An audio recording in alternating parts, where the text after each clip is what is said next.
tuulada Buurfuule waxay ka mid tahay tuulooyinka hoos yimaada degmada Mahadaay ee gobolka Shabeellaha Dhexe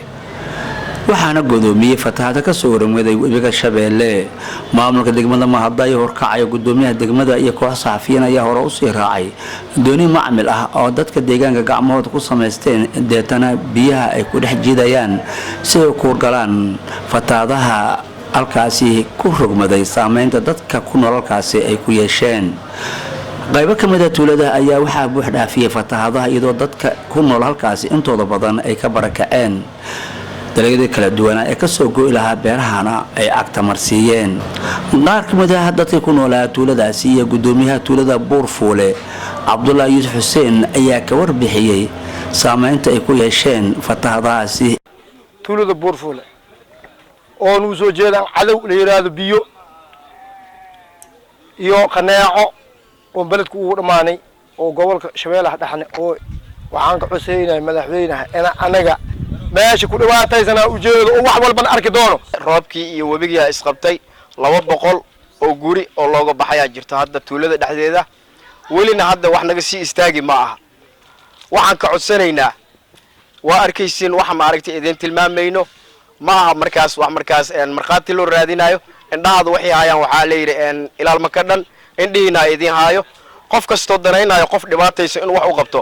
walaalayaal oo muslim ah waxa idin ka codsanaynaa tuuladan tan ay nawaaxigeeda in wax u qabataan gudoomiyaha degmada Mahadaay Axmed Xuseen Arfax ayaa sheegay dhowr tuulo hoos yimaada degmada Mahadaay in fatahaado ay gudoomiyeen wuxuuna ka codsaday dawladda federaalka Soomaaliya iyo dawlad goboleedka Hirshabeelle cid kasta oo gurmad la soo gaari karta in ay si degdeg ah uga soo gurmadaan shacabkaani tabaalaysan degmada waxaa hoos yimaada 47 tuulo oo degmada Mahadaay hoos yimaada 15 kamida webiga ayay dhinacyada ay hoosta uga jiraan waa jiinka webiga leeyahay kuwa kale intana xoogaa waa ku durugsan yihiin dhamaantood waxay ku nool yihiin webiga Shabeelle dalagoodii hadda midkii soo go'ayeen hadii aan ka si gooni u hadla tuuladan kii mid soo go'ana waa ka go'ay mid hadoo ilaahay ku diidin hadda la beeray oo bishan October la koobsadane waxa waaye daadka amra intaas oo dhan waxa waaye tuuladan waxaan ku nimid hadda doon aniga nimanka saxaafada ila socday iyo ciidanka ila socday waxaan ku nimaday doonaan ku nimid haddana doonaan biyaas ku dhaxmar doona mar aan webiga dhexdiisa meeshan doonta ku maraynay waa biyo webigu saaran doon aan ku soo marnay dhibka intaas la eega yaalo marka waxaan ku baaqayaa haduu ilaahay ku diidin waxaan u baaqayaa dawlad goboleedka Hirshabeelle dawladda federaalka hay'adaha caalamiga ah in degdeg wax looga soo gaaro xaaladda degmada Mahadaay dadka ku nool